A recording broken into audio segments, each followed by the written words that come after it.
Apa subhanallah. Hijrah ini karena memang perpindahan baginda Nabi Muhammad SAW dan para sahabat dari Makkah ke Madinah. Tapi ingat, pindahnya bukan pindahan kayak Pak Muslihin dari Lampung ke Jakarta. KTP saya dulu Lampung Pak, sekarang KTP saya ini DKI Jakarta. Serius ini, makanya saya udah punya rumah, namanya nama saya sendiri, masuk ke pemerintahan, masuk di kelurahan, FKDR, ini masuk lagi jajaran segala macam lah, karena KTP DKI. Pindahnya saya gampang, dari sana orang menerima, di sini juga diterima. Tapi kalau pindahnya Nabi dan sahabat dari Makkah ke Madinah itu karena diusir. Subhanallah, Kanjeng Nabi afdalul makhlukat, sayyidul mursalin, khatamun nubuwah, orang terbaik seluruh dunia, itu diusir. Logikanya begini, Ucok itu kan kelahiran sini kan Ucok, karena Ucok itu ini umpama diutus Allah jadi nabi, tapi kan nggak ada nabi Ucok, itu nggak ada. Masa nabi Ucok nggak pantas amat ya. Ini Ucok diusir oleh pamannya, Ucok diusir oleh teman akrabnya, diusir. Nabi kan begitu saudara. Maka pantas kalau hijriah selalu diperingati. Kanjeng Nabi kenapa diusir? Ini ceritanya. Dulu kafir Quraisy, komunitas yang ada di lingkungan Ka'bah ini menyembahnya bukan menyembah kepada Allah, tapi yang disembah adalah Tuhan Lata, Tuhan Uzza yang ditempelkan di dinding Ka'bah. Jadi di Ka'bah itu yang ditempelin patung-patung yang bagus. Kalau yang kaya raya bikin patungnya dari batu, namanya batu Kalimaya. Ngambilnya dari mana Kalimaya? Dari Banten. Kayak cincin batu saya ini agak mahal Pak Toto. Kalau buat beli son Pak Toto masih cukup nih cincin saya. Iya. Allahumma sholli ala Muhammad. Jadi mereka nyembah patung. Kanjeng Nabi diutus oleh Allah jelas.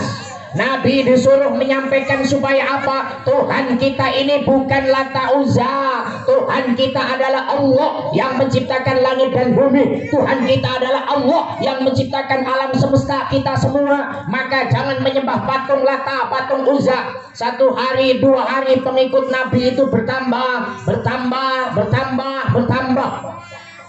Akhirnya orang-orang Quraisy yang di sana pengaruhnya tergerus, Pak. Waktu itu awal-awal Nabi dakwahnya door to door.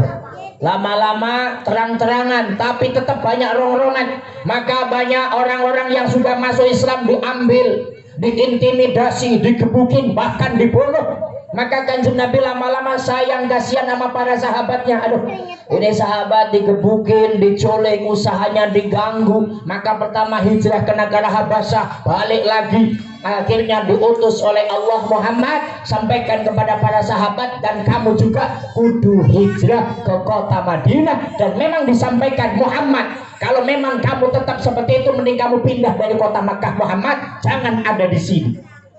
Tapi kan karena Nabi itu kuat terus dakwah, akhirnya Nabi dirongrong kayak apa nggak mempan. Ujung-ujungnya bagaimana kalau Muhammad ini kita bunuh saja. Kan tanggal 1 Hijriah kemarin malam Kamis, malam Rebunya rapat Pak. Rapat penggede Quraisy rapat. Siapa yang mimpin? Paman sendiri. Ada Abu Jahal, Abu Lahab, Abu Sofyan. Jawara dikumpulin, yang paling hebat-hebat. Pokoknya yang gede-gede lah. Di sini kan yang jawara yang gede ini nggak ada ini. Ya kalau Dayat ditiup juga. Kabur. Jawara pada kumpul. Jawara, kira-kira kamu kalau suruh menangkap Muhammad atau membunuh Muhammad siap apa tidak? Siap. Sanggup atau tidak sanggup? Yang mampu menangkap dan membunuh Muhammad, saya kasih onta 100. Onta 100, satu onta harganya 50 juta. 50 juta kali 100 berapa duitnya? Hitung Dayat, hitung Dayat. 5 miliar Pak. Siap. Nah, Kanjeng Nabi dikasih tahu malaikat Jibril, Muhammad, kamu berangkat Muhammad ke Madinah malam ini. Akhirnya malam Kamis pindah. Lah, ketika rumah Nabi sudah dikepung pagar betis, Kanjeng Nabi secara akal nggak bisa keluar. Kanjeng Nabi di rumah hanya dengan Sayyidina Ali. Maka pemuda yang pertama kali masuk Islam itu namanya Ali bin Abi Thalib. Kalau bapak Nabi siapa namanya anak-anak? Ayo siapa? Ayahnya Nabi siapa namanya? Ayo siapa no? Ayo nyanyi. Abdullah nama ayahnya, Aminah ibundanya, Abdul Muthalib kakeknya, Abu Thalib pamannya, Khadijah istri Satya, Fatimah putri tercinta, semua bangsa mulia dari Quraisy dan Tamah. Inilah kisah sang Rasul yang yang penuh penuh suka duka. Inilah kisah sang Rasul yang penuh suka duka, yang penuh suka duka, yang penuh suka duka. rohati lah Pak. Rohati Hati mustasyidu wilayah lil maulidi wa barik kullu yasadu mima'ani ahbadi. Allahumma sholli ala Muhammad. Pak Dayat nanti dikasih duit ya. Terus sekali-kali ngasih anak kecil supaya kamu nanti punya anak.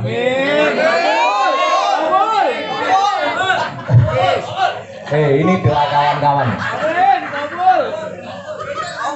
Ya kan supaya cepat nikah. Dalam YouTube saya ada nikah itu ibadah yang paling nikmat. Betul apa tidak? Bu, nikmat itu ibadah apa nikah kan ibadah paling nikmat ya? Oh ya setuju. Daya tuh nggak nikah ibu lah.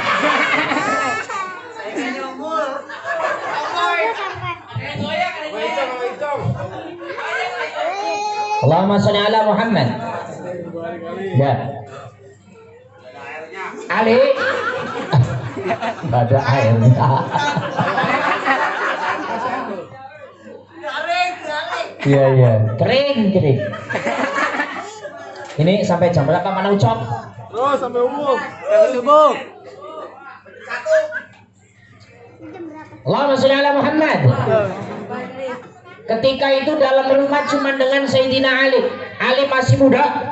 Maka pemuda yang pertama kali masuk Islam adalah Ali bin Abi Thalib. Ali, di luar kan banyak jawara ingin membunuh saya. Saya akan pergi ke Madinah. Kamu tidur di tempat tidur saya, Ali. Ali itu nggak pakai alasan, siap. Padahal jelas akan dibunuh.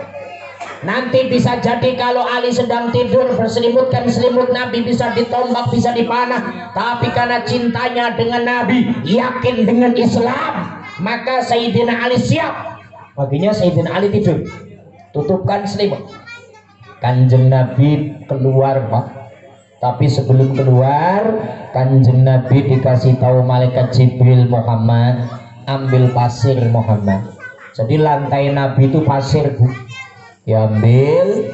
Ketika sudah diambil, Kanjeng Nabi disuruh baca Yasin. Ini dulu amalan saya kalau naik motor belum punya SIM supaya ketemu polisi nggak ketangkep Pak. Ini amalannya. Jadi ketika baca Yasin, Bismillahirrahmanirrahim, Yasin wal qur'anil hakim innaka laminal mursalin ala siratal mustaqim sampai pada ayat wa ja'alna min baini aydihim saddan wa min khalfihim saddan faghshaynahum fahum la yubsirun, ora pada weruh, enggak pada ngeliat, ditiup disebarin. Lah ketika sudah disebarin, orang itu ketika Nabi lagi jalan enggak ngeliat.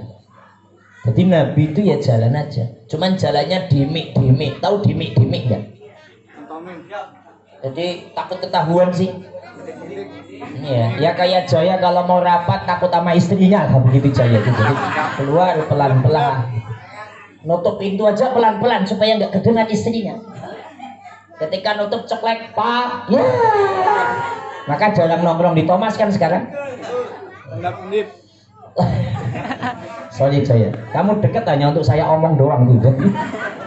Allahumma sholli ala Muhammad. Kanjeng Nabi berangkat pelan-pelan takut ketahuan tanpa pakai alas kaki. Terus merangkak jam 12 malam Pak. Sudah WA dengan Sayyidina Abu Bakar Siddiq. Dulu sudah ada WA Mas. Nah cuman sekarang. Maka kalau sampai sekarang masih ada yang belum punya HP, terlalu. HP aja sampai saya ini belum punya.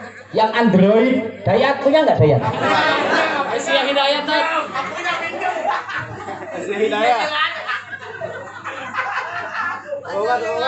Asia Hidayah. Maksudnya kalau udah punya HP Android terus ada kuota yang nonton saya maksudnya. Nggak mau. Allahumma sholli ala Muhammad. Ama Sayyidina Abu Bakar ketemuan di tepi jalan mana lah? Itu merangkak. Nabi berjalan kemana? Naik ke Gua Sur kalau nggak salah. Dari wilayah Ka'bah ke Gua Sur itu 5 kilo. Pak Toto mungkin waktu itu nggak ngitungin kilo ya. Saya juga enggak Pak, ini ngira-ngira aja. Nah kebetulan Pak Toto sudah ke sana. Terus Pak RT Abbas sudah ke sana. Siapa lagi nih? Haji Samsudin sudah ke sana. Siapa mana ya? Aku rapal soalnya. Wah iya. Haji Tanah Abang. Wong gue ngutut be ora anak. Oke sate. Wong buat ngerokok ge. Oh. Haji Tanah Abang. Oh duit taneta. Tapi mudah-mudahan Dayat orang menjadi orang sukses. Menjadi pengusaha desain ya. Allahumma sholli ala Muhammad. Loh, Kanjeng Nabi Pak, Masya Allah, jam 12 malam orang yang terhormat jalan tanpa alas kaki, kakinya sampai berdarah, naik ke Gua Sur Pak, ke bukit, bukitnya tinggi itu Pak. Kalau di sini mungkin ya Season City lantai yang ke-30 Pak, tinggi beneran itu Gua Sur. Itu jarang banget bukit itu dilalui manusia. Batunya masih pada tajam. Baginda Nabi yang mulia, orang yang dihormati seluruh dunia, itu jalan kaki tanpa alas kaki malam-malam. Maka ada visualisasi kalau satu Muharram keliling bawa obor, itu ingin merasakan betapa beratnya hijrahnya baginda Nabi Muhammad. Maka kemarin kalau mau pawe aja, nggak usah pakai izin. Saya pusing ditanya, Ustadz gimana? Jangan kayak saya, berangkat dulu nggak bakal ditangkap. Acara malam ini bikin acara nggak bakal juga break, udah acara. Itu bahasanya. Yang penting action dulu, action tapi dalam ibadah. Allahumma sholli ala Muhammad. Jadi dirasakan anak-anak bawa obor sambil sholawatan kan biasanya itu halalullah salamullah, atau enggak sholawat yang lagi viral apa sih sholat viral itu? Aisyah cuma Aisyah sholawat ceritakan istri Nabi. Terus sambil keliling visualisasi bagaimana Nabi kakinya pada sakit, kakinya pada bengkak, dan Sayyidina Abu Bakar Siddiq apa untuk hijrah dalam rangka apa? Ini yang penting, mempertahankan tauhid, mempertahankan agama Islam, mempertahankan kalimat la ilaha illallah Muhammadur Rasulullah, dibawa sampai Madinah. Maka kalau sampai agama Islam ke Indonesia, hari ini kita yakini, hari ini kita percaya, minimal kita tahu sejarah betapa beratnya membawa Islam sampai Madinah, nyawa taruhannya. Maka kalau sudah sampai ke Indonesia yang sudah Islam, ayo malam ini sampaikan, jalankan syariatul Islam. Allahu Akbar. Ngantuk apa belum sih?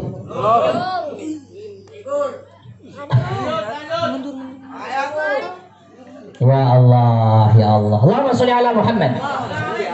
Bayangkan, Abu Bakar itu mertuanya Kanjeng, itu sama Kanjeng Nabi sama mantunya sayang banget, cinta banget. Bayangkan ketika naik ke Gua Sur, Pak, naik itu, udah biarin aja, naik Gua Sur sampai sana di atas bukit itu ada gua kecil, Pak. Sebelum Kanjeng Nabi masuk, Sayyidina Abu Bakar masuk dulu. Takut ada kalajengking, takut ada ular. Maka lubang-lubangnya ditutupin sampai jubahnya itu disobakin, disumpel-sumpelin. Setelah kira-kira rapat semua, baru ngomong, ya Rasul, ayo kita masuk. Tapi saya dulu ya Rasul. Itu saking kecilnya Gua Sur. Ya, Pak Toto naik gak sih kemarin? Enggak ya? Ya wis lah, besok sama saya berangkat lagi ya. Enggak, amin dia. Amin. Besok berangkat lagi sama saya. Amin, Bro. Kayaknya nggak kepingin berangkat lagi. Nggak mau, saat ini saya mau nikahin Heri soalnya. Enggak, bukan besok ini. Yang baca Quran tadi kan mau nikah soalnya. Udah pusing dari sekarang. Jangan pusing. Kalau susah di mana ya di sini. Boleh kan Pak RT? Ngelarang lagi. Action aja nggak diapa-apain, enggak diapa-apain. Saya udah ngomong nanti. Ngomong sama siapa saya juga nggak tahu. Allahumma sholli ala Muhammad. Abu Bakar masuk dulu. Setelah duduk dalam goa begini, Kanjeng Nabi masuk. Saking capeknya Nabi, Sayyidina Rasulullah tidur di pangkuan mertuanya. Tidur di pangkuan mertuanya langsung lelap. Sayyidina Abu Bakar itu ternyata ada lubang satu yang belum ketutup, ada kalajengking menyengat tangannya. Tangannya langsung bengkak, sakit, nangis Abu Bakar. Tapi nangisnya ditahan, hanya air mata yang ngucur. Ketika air matanya ngucur sampai ke pelipis Nabi Muhammad SAW.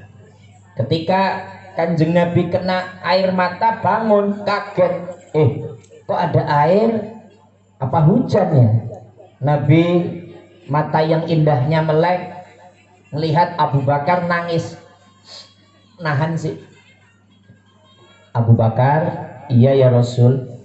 Kamu lagi nangis? Iya ya Rasul. Kamu nangis sedih ya karena ngikutin saya? Enggak ya Rasul.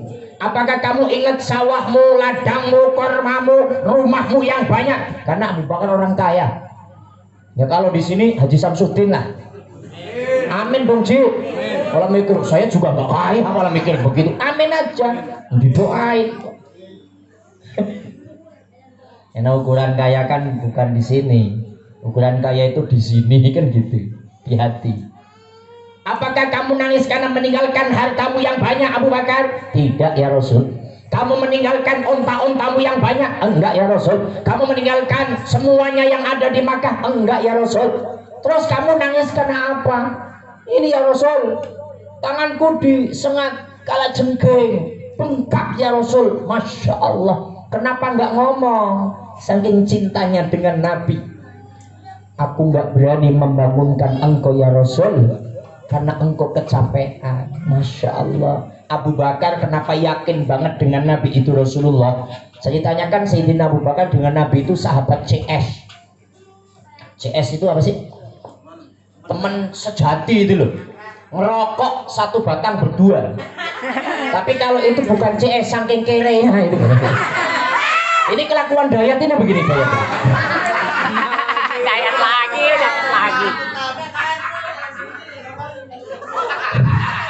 Masa ngerokok sebatang berdua? Ngopi 1 gelas karena Thomas tongkrongan masyarakat, ya ngopi 1 gelas rame-rame. Intinya CS. Saking CS-nya teman akrab kemana-mana bareng. Dan ingat, Kanjeng Nabi terkenal dari dulu itu Al-Amin, dapat dipercaya, nggak pernah bohong segala macam. Sayyidina Abu Bakar itu pernah mimpi. Mimpinya bukan mimpi plat motor terus dipasangin nomor buntut. Ini dayat lagi nih kelakuannya. Di sini udah nggak musim lah ya Teh ya, masangin buntut nggak musim lah ya. Tahun baru. Ya ini kan serius. Tadi saya sampaikan tahun baru judinya ditinggalkan, maboknya ditinggalkan. Setuju apa tidak? Oh, udah setuju. Ceritanya Abu Bakar itu mimpi. Ketika mimpi, subhanallah, tiba-tiba yang namanya matahari Pak turun, masuk ke dada, masuk ke dalam dadanya, selep, anyes, adem. Rembulan turun Pak, masuk ke dada. Ini dalam kitab Al-Usfuriyah. Ini Ustadz nggak ngarang, masa ngarang. Ini dalam kitab Usfuriyah. Bintang-bintang yang banyak loh, miliaran bintang-bintang Pak, planet itu nyala, turun Pak,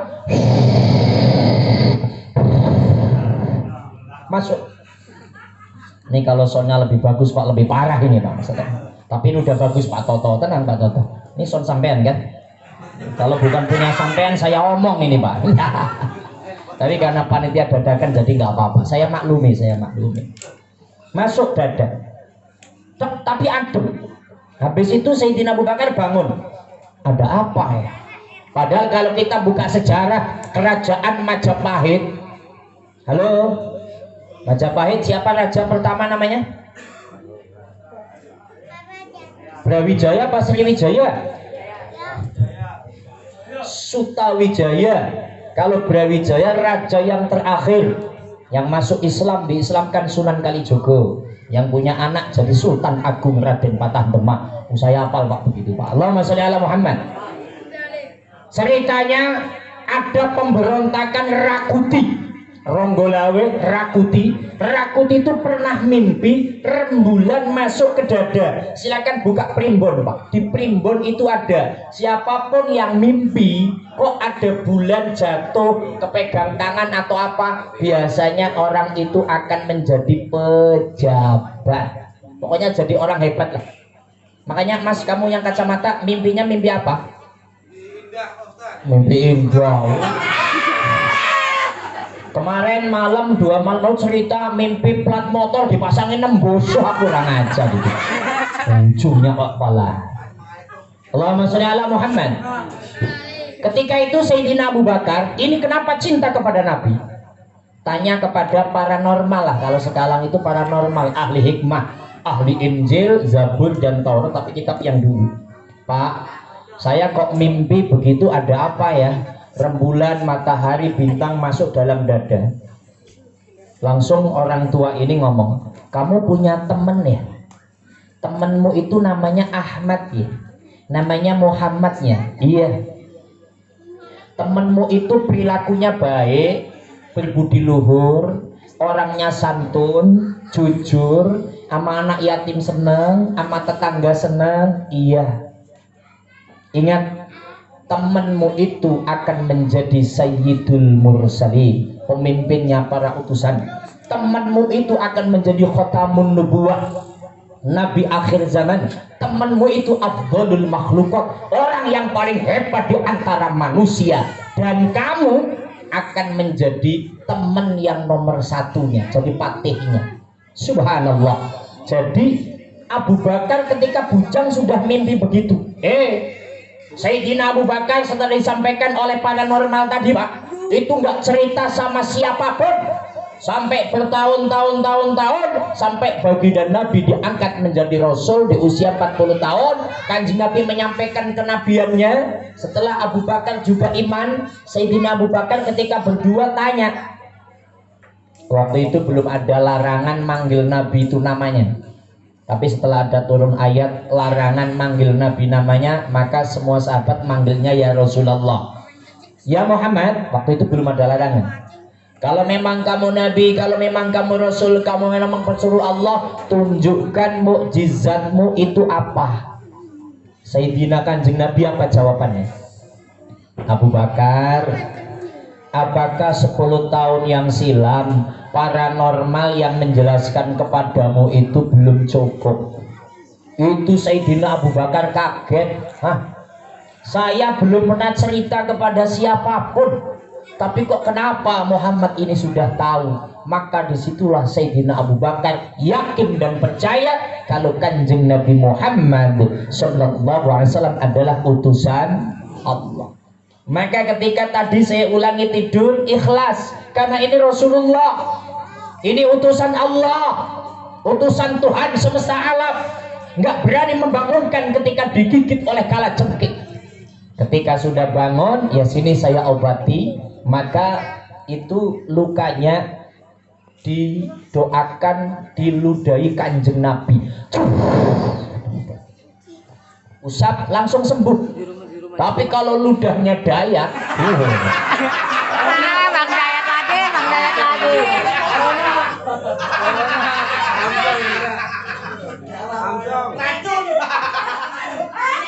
Kena lagi dah. lu semut aja nggak doyan lu dunia. La ilaha illallah. Dah, singkat kata, saya singkat aja. Ini Kanjeng Nabi 3 hari 3 malam di Gua Sur. Setelah kondisi aman, Kanjeng Nabi meneruskan perjalanan. Banyak sekali nih di perjalanan cerita, karena saya punya bukunya 8 juz itu Pak, 8 jilid. Terus singkat kata aja sampai ke kota Madinah. Di situ orang sudah pada nunggu karena udah ada kabar Rasulullah akan datang. Rasulullah akan, karena sahabat Ansor iman kepada Nabi tapi belum pernah melihat Nabi, menunggu-nunggu kedatangan Nabi. Maka sudah disiapkan, ada orang yang di atas pohon korma ketika melihat Nabi sudah datang menyampaikan, "Woi, Rasulullah datang, woi." Orang pada siap. Pemuda-pemuda pada siap, pemudi pada siap, fatayat-fatayat pada siap dengan musik hadrohnya. Maka ada rebana, ini udah dari zaman Nabi, itu menyambutnya dengan sholawat. Tala'al badru alaina min saniyatil wada wajaba syukuru alaina mada'a lillahi Tala'al badru alaina, telah datang rembulan purnama kepada kami. Kan sering kita baca sholawat, anta syamsun anta badrun anta nurun fauq. Anta samsun, wahai Muhammad, engkau laksana matahari. Anta badrun, wahai Muhammad, engkau laksana rembulan. Kanjeng Nabi datang, selamat datang ya Rasul. Maka ketika ada rebana, Kanjeng Nabi diem. Maka kalau ada yang tanya bagaimana hukumnya rebana, gitu, kita nelik kepada ilmu hadis. Yang namanya hadis adalah al hadis huwa, minta ngaji ilmiah bentar, kullu ma udifa ila Nabi sallallahu alaihi wasallam min qaulin au fi'lin au takririn qoblal bi'sati wa ba'daha. Yang namanya hadis adalah segala sesuatu yang disandarkan kepada Kanjeng Nabi, dari ucapannya, dari perbuatannya, dari legitimasinya atau penetapannya sebelum diutus atau sesudah diutus, itu namanya hadis. Jadi apa ucapan Nabi namanya hadis, kudu kita jalankan. Apa perbuatan Nabi itu hadis, kudu kita jalankan. Tapi ada ucapan dan perbuatan yang tidak wajib dijalankan. Contoh perbuatan Nabi selalu memakai jubah, betul apa tidak? Karena pakaian tradisinya itu nggak wajib kita ikuti. Yang wajib kita ikuti akidahnya. Asyhadu an la ilaha illallah wa asyhadu anna Muhammadur Rasulullah. Orang Islam kudu sholat, yang mampu kudu zakat dan haji puasa segala macam, dengan tetangga kudu baik, itu yang wajib. Tapi kalau berpakaian itu nggak wajib. Maka malam ini kan nggak ada yang pakai jubah. Padahal punya, Ucok punya walau satu warna biru. Ustadz ini hafal banget soalnya. Kalau Dayat, Kayak lagi. Daster. iya, kata Dayat Ya kalau saya nggak punya jubah ya wajar Ustadz, orang pulang umroh nggak pernah ngasih saya jubah gitu ya. Kalau Ustadz itu jubahnya numpuk ya. Allahumma sholli ala Muhammad. Nggak wajib. Maka kalau pakai jubah wajib, malam ini semuanya dosa. Wah nggak ada yang pakai jubah. Saya pakai lepis. Seminggu nggak dicuci.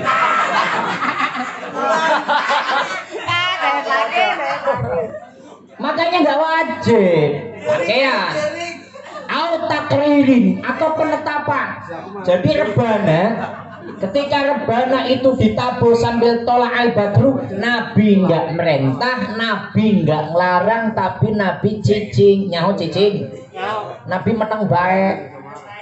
Diamnya Nabi menjadi legitimasi, menjadi sandaran hukum. Oh, rebana itu boleh.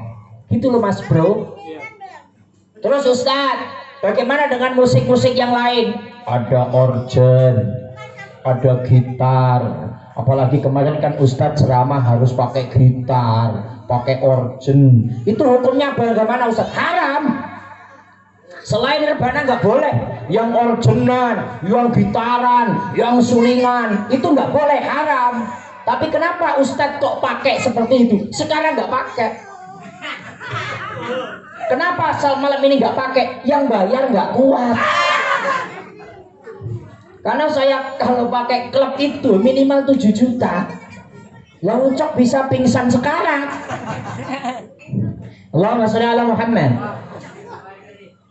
Cerita singkat kita, Nabi sampai. Ketika Nabi sudah sampai, subhanallah, diterima oleh masyarakat situ.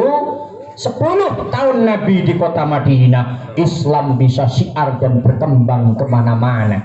Maka ini yang kita contoh. Ayo kita hijrah, ayo kita berubah. Karena syiar Islam 13 tahun di kota Mekah kurang begitu bersinar. Ketika 10 tahun di kota Madinah ada perubahan yang baik, maka berhijrahlah wahai semua. Berubahlah wahai saudaraku semua, ngikutin berubahnya Kanjeng Nabi. Berubah pola pikir, berubah cara hidup. Mulai malam ini tahun baru Islam, ayo kita berubah yang lebih baik. Yang tadinya malas-malas, semangat dong.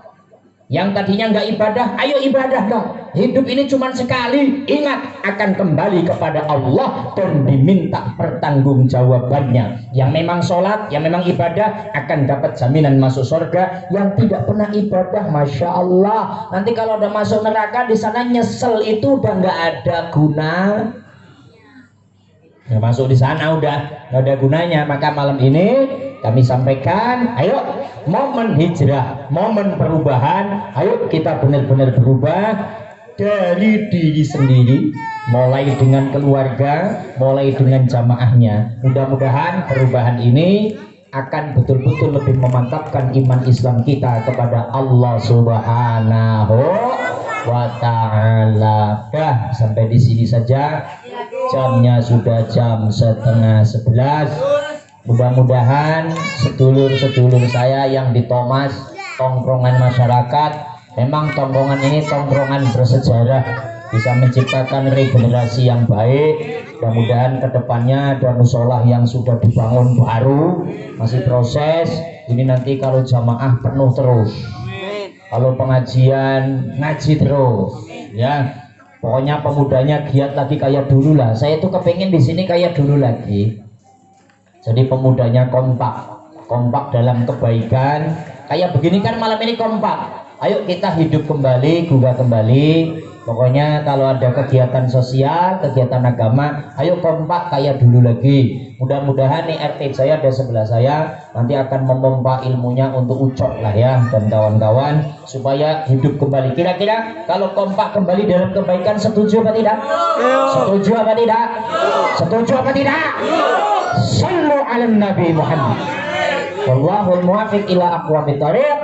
Assalamualaikum warahmatullahi wabarakatuh.